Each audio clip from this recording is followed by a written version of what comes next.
सहनाववतु सहनौ भुनक्तु सह वीर्यं करवावहै तेजस्विनावधीतमस्तु मा विद्विषावहै। ओम शांति शांति शांति।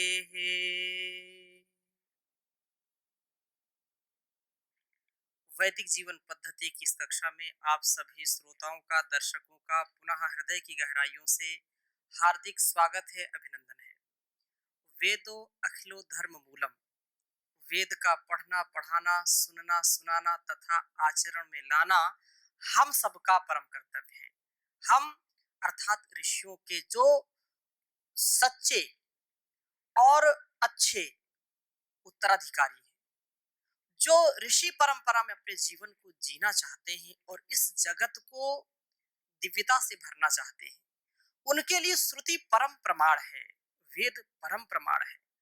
वेद के विषय में हमने चर्चा की थी कि वेद का जो ज्ञान है वो वेद धातु और 4-5 धातुओं के संदर्भ में आप सबके समक्ष हमने चर्चा की थी। आज कुछ उसके संदर्भ के रूप में कुछ श्लोकों का हम स्वाध्याय करेंगे। मनुस्मृति, रामायण और महाभारत आदि जो हमारे प्राचीन ग्रंथ हैं, जो ऐतिहासिक ग्रंथ हैं, जो धर्मशास्त्र हैं, उन स्मृतियों, उन धर्मशास्त्रों और हमारे गौरव को बढ़ाने वाले जो ग्रंथ हैं, उनमें वेदों का क्या महत्व है और वेद क्या है, वेद का हमारे जीवन और इस जगत में, हमारे आचरण व्यवहार में क्या प्रभाव पड़ता है, ये हम चर्चा करेंगे। तो बहुत ही सुंदर बात कही है कि वेद का जो ज्ञान है, वो कहा कि या वेद बाह्य स्मृतयो याश्च काश्च कुदृष्टयः सर्वास्ता निष्फलाः प्रेत्य तमो निष्ठा ही ता स्मृताः। महर्षि मनु कहते हैं कि जो पितर हैं, देव हैं, पितरों, देवों और साधारण मनुष्यों का जो शाश्वत नेत्र है वो क्या है? वेद है। वेद नेत्र के समान काम करता है। वेद क्या है? हम यही तो पढ़ रहे हैं, वेद क्या है? तो वेद नेत्र के समान है, आंख के समान है वेद। इस श्लोक को मैं आपके समक्ष लिखता हूं। मैं 2 श्लोक यहां पर लिखता हूं क्योंकि दोनों संग में होंगे तो ज्यादा बात समझ में आएगी। साथ साथ 2 श्लोक हैं, दोनों को आपके लिए लिख रहा हूं। पितृ देव मनुष्याणाम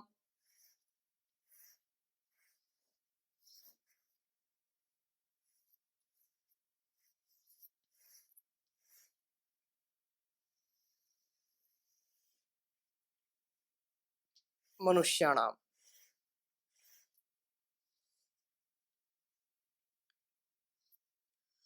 वेदश्चक्षुः सनातनम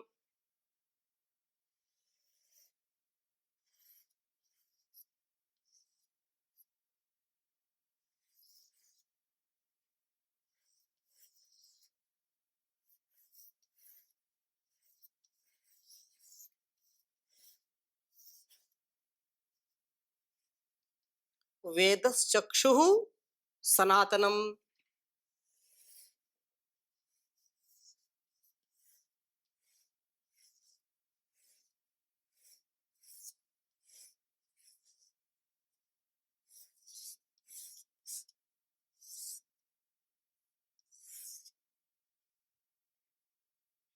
अशक्यम च प्रमेयम च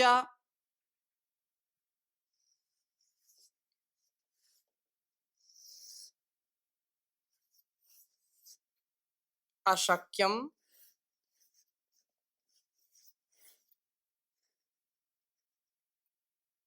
च प्रमेयम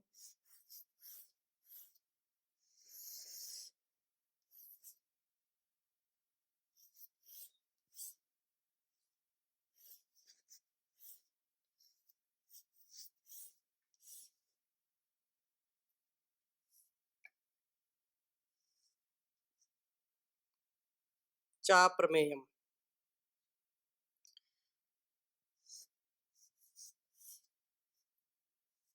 वेद शास्त्रमिति स्थितिः।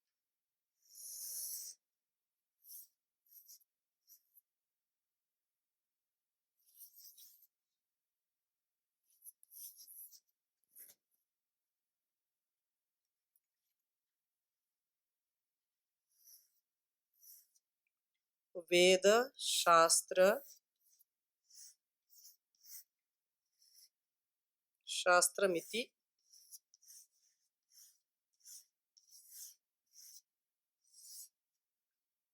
स्थितिः।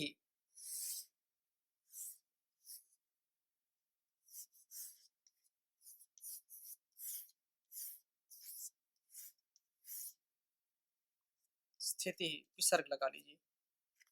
स्थिति ही।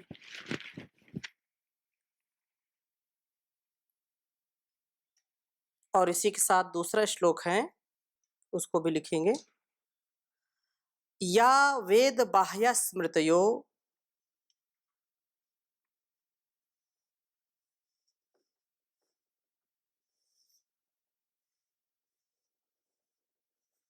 या वेद बाह्य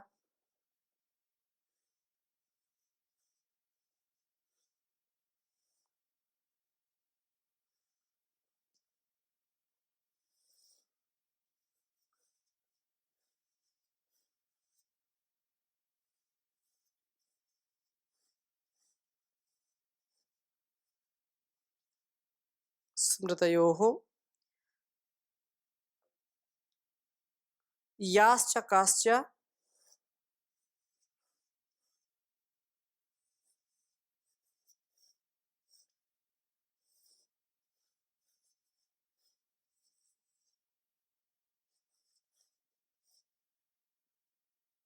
कुदृष्टयः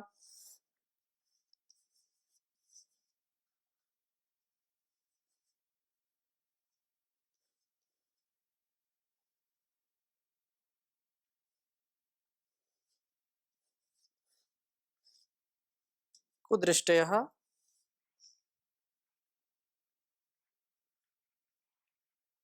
सर्वास्ता निष्फलाः प्रेत्य।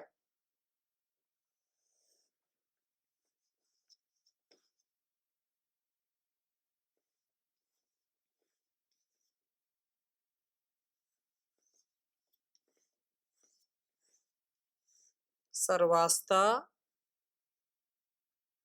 निष्फलाः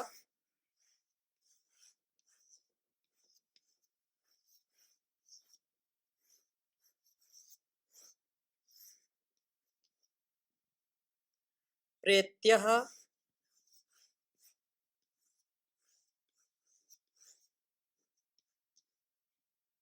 तमोनिष्ठा हि ता स्मृताः।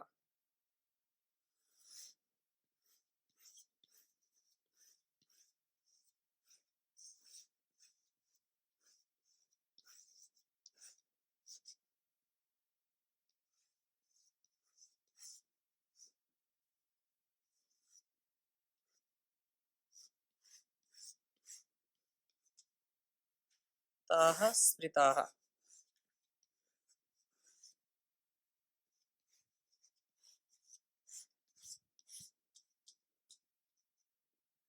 उच्चारण करेंगे। पितृदेव मनुष्याणां वेदश्चक्षुः सनातनम् अशक्यं च प्रमेयं च वेदशास्त्रमिति स्थितिः। या वेद बाह्य स्मृतयोः याश्च काश्च कुदृष्टयः सर्वास्ता निष्फलाः प्रेत्यः तमोनिष्ठा हिता स्मृताः तमोनिष्ठा हिताः स्मृताः। दोनों ही श्लोक मनुस्मृति के 12वें अध्याय के 94 और 95 श्लोक है। संख्या 94 और 95। कहा कि पितृदेव मनुष्याणाम, जो लोग पितरों, देवों और जो साधारण मनुष्यों का जो शाश्वत नेत्र है, ऐसा नेत्र जो कभी धोखा नहीं खा सकता, जो सदा स्पष्टता से युक्त रहता है, सदा रहता है, जो कभी जिसका लोप नहीं होता है, ऐसा वो नेत्र किसका? पितरों का, देवों का और साधारण मनुष्यों का भी।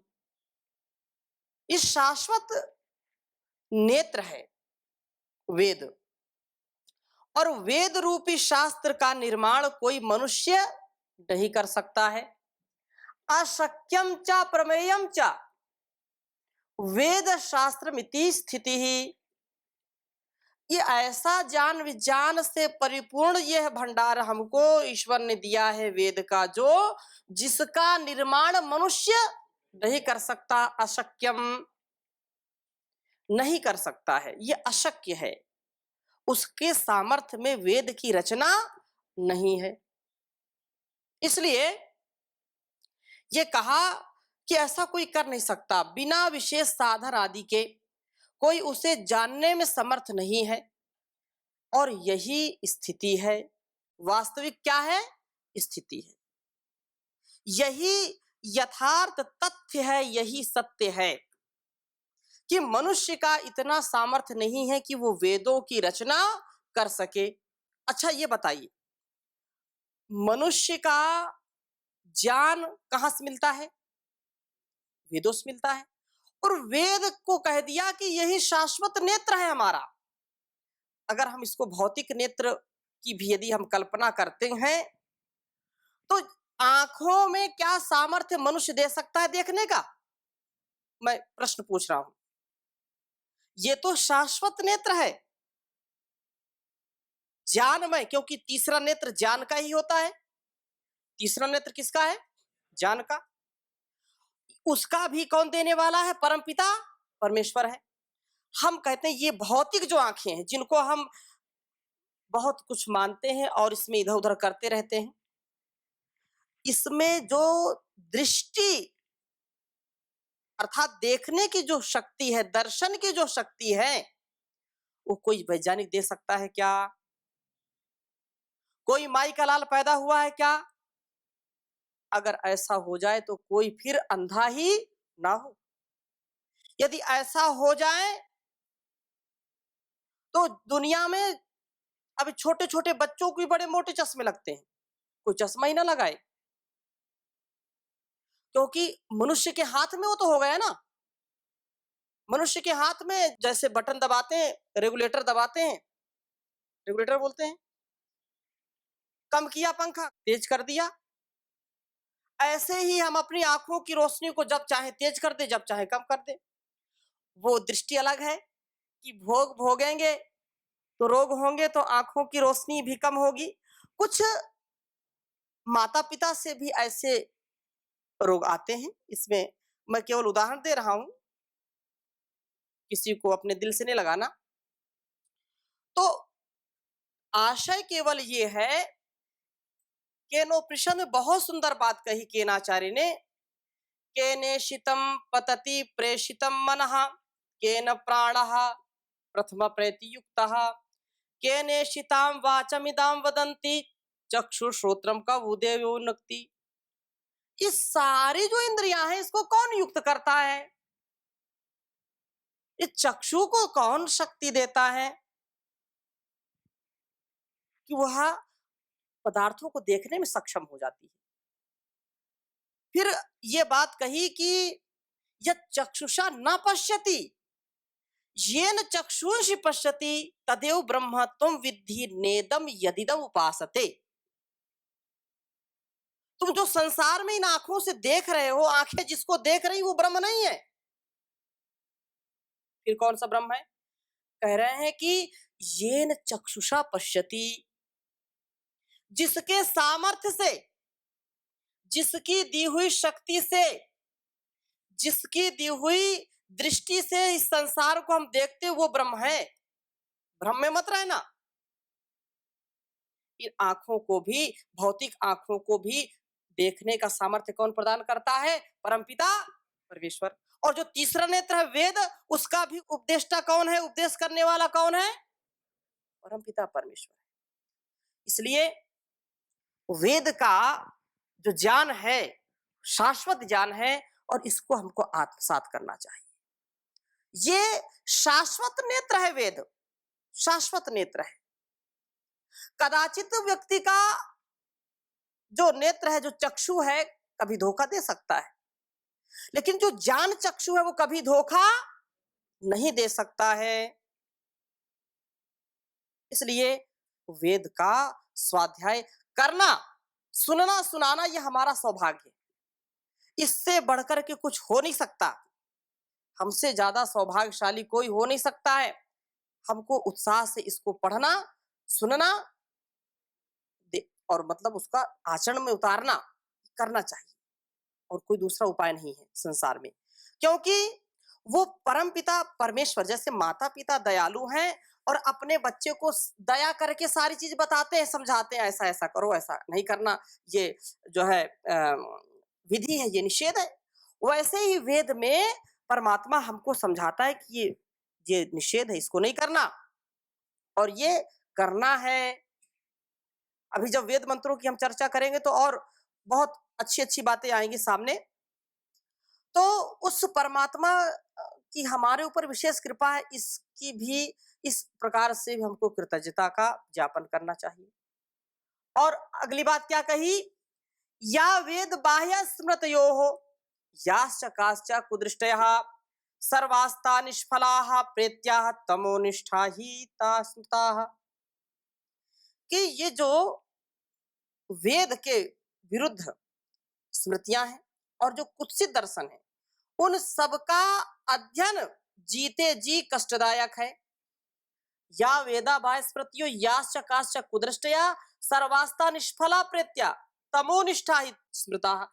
इतनी सुंदर बात कही है कि जो वेद के अनुकूल आचरण नहीं करता है, और वेद के अनुकूल जो आचरण है, वेद के अनुकूल जो शास्त्र हैं, उनसे विपरीत जो अध्ययन करता है, उनसे विपरीत जो पढ़ता है, उनसे विपरीत, उनसे विरुद्ध जो आचरण करता है, वो जीते जी भी कष्टदायक है, और मरने के बाद भी, वो मरने के बाद भी कष्टदायक है। मरणोपरांत भी कुसंस्कार होने के कारण वह किया हुआ कर्म उसका निष्फल जैसा हो जाता है। क्योंकि ऐसे जो ग्रंथ है, ऐसे अज्ञान अंधकार से युक्त ग्रंथों को पढ़ेंगे, उस पे अपनी जो है ऊर्जा नष्ट करेंगे, तो वो हमारे लिए कष्टदायी होंगे। क्योंकि जैसा चिंतन होगा, जैसा मनन होगा, वैसा व्यवहार होगा। यद मनसा मनुते तद वाचा वदति, यद वाचा वदति तद कर्मणा करोति, यद कर्मणा करोति तद अभिसंपद्यते। कि जैसा मन से विचार करेंगे, वाणी वैसी बोलेगी, और जैसी वाणी बोलेगी वैसा हम कर्म करेंगे, और जैसा कर्म करेंगे वैसे हमारे संस्कार और स्वभाव बन जाएंगे। इसलिए वेद जो ज्ञान का मूल है, उस मूल में कोई भूल नहीं होनी चाहिए। और मूल में यदि भूल हो गई तो जीवन शूल बन जाएगा, कांटा बन जाएगा, और धूल में मिल जाएगा। इसलिए ज्ञान की गंगा में डुबकी लगा करके फूल के समान बने, महके और सुगंधित जीवन बना करके इस जहान को भी सुगंधित बनाए, ये हम सबका कर्तव्य है। इसलिए इस वेद विद्या को प्रयत्न पूर्वक पढ़ना चाहिए, यत्न पूर्वक पढ़ना चाहिए। कोई भी शास्त्र हो, कोई भी ग्रंथ जो आध्यात्मिक है, वो बिना वेद की चर्चा किए पूर्ण ही नहीं होता है। इसलिए हम यदि कुछ पाना चाहते हैं तो पत्ते-पत्ते में नहीं जाना। यदि मूल को पकड़ना है तो आप नीचे से पकड़ोगे ना, उसका तना पकड़ेंगे। पेड़ को हिलाना है तो क्या पकड़ेंगे आप? तना पकड़ेंगे ना, जो मूल है। और पेड़ को हिलाना है, आप एक डाल हिला रहे हैं तो पेड़ हिलेगा क्या? नहीं हिलेगा। इसलिए मूल को पकड़ लीजिए तो सारी विद्याएं आ जाएंगी। अन्य विद्याओं पर हमको, अन्य ग्रंथों पर अनावश्यक समय नष्ट नहीं करना है। उनको अपने स्वाध्याय में लाएंगे तो जो उसमें कुछ संकुचित संकीर्ण बातें होंगी उन पर भी हमारा ध्यान जाएगा और जिससे हम लक्ष्य से भटक जाएंगे, सत्य तक, तथ्य तक नहीं पहुंच पाएंगे। अतः जो मूल है, मूल से जुड़ने का प्रयास करें। आप कल्पना करिए, आपको दिल्ली जाना है। दिल्ली जाना है, हाईवे से जाएंगे कि जो है जहां कांटा खूंटी गड्ढे हैं उस रास्ते से जाएंगे? दिल्ली तो पहुंच जाएंगे। कैसे जाना है? हाईवे से जाना। जब हाईवे है, जान का जो हाईवे है, जो ठीक ठीक रास्ते से जाते हैं वो मंजिल को जल्दी पाते हैं। आपको बहुत अच्छी नई गाड़ी दे दी जाए और बोले दिल्ली निकलना है, कैसे भी निकलो। आप जाकर के कहीं रास्ते से ऐसे भूल भटक गए, कांटे खूंटे में जाएंगे तो अच्छी खासी गाड़ी भी बिगड़ जाएगी, पंचर हो जाएगी, हवा निकल जाएगी, परेशान होंगे कि नहीं? और जब हाईवे बताया गया है, इसमें कोई गड्ढा नहीं है, कोई खूंटा नहीं, कोई खूंटी नहीं, कोई कांटा नहीं, इसीलिए है बनाया रास्ता कि आप मंजिल को पा जाएं। अब जो रास्ता बना है दिल्ली जाने के लिए, उस रास्ते को आप छोड़ करके भूल भटक करके जाएंगे, अटक करके जाएंगे, तो हालत शरीर की भी खराब होगी, इस साधन की भी खराब होगी और जो जिस साधन को हमने अपनाया वो भी खराब होगा। इसलिए निवेदन है या कर्तव्य भी है कि हम वेद के ज्ञान को आत्मसात। जूठन खाने से कुछ नहीं मिलेगा। अरे जब 56 प्रकार की भोज्य सामग्री हमारे सामने उपलब्ध है, उसको छोड़ करके कोई पत्तल चाटने जाएगा क्या? जो समझदार व्यक्ति है कम से कम वो तो नहीं जाएगा। तो सारे वेद का जो अध्ययन स्वाध्याय करता है, सारे ज्ञान का जो मूल है, संसार में जितनी भी विद्याएं हैं उन सबका जब मूल वेद है तो वेद को छोड़ करके हम कहाँ जा रहे हैं, कहाँ भटक रहे हैं? हमको वापस आना पड़ेगा अपने जीवन और इस जगत में दिव्यता का आधान करने के लिए। और कोई दूसरा उपाय नहीं है, संभव नहीं है।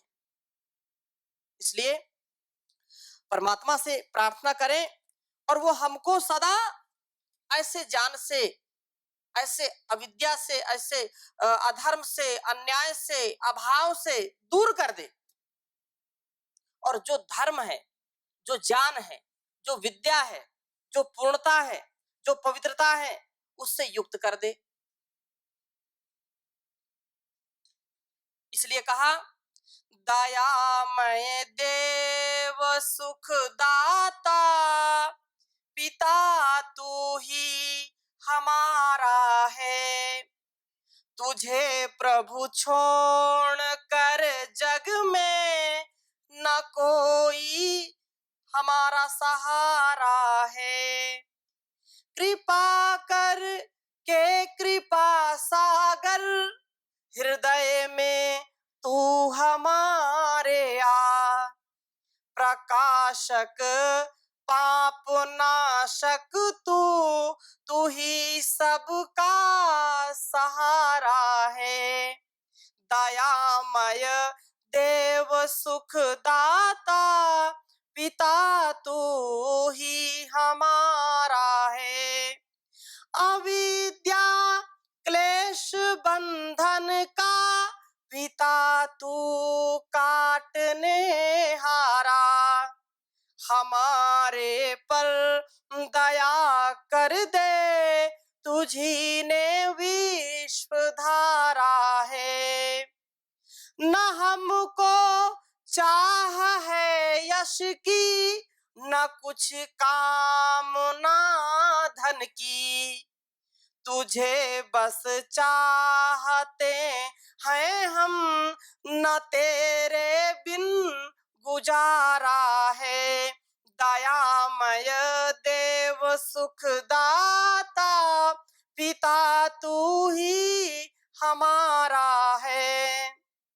दया का सिंधु होकर भी न दोगे गर शरण हमको, तो जाएंगे कहाँ भगवन, तू ही सबका सहारा है।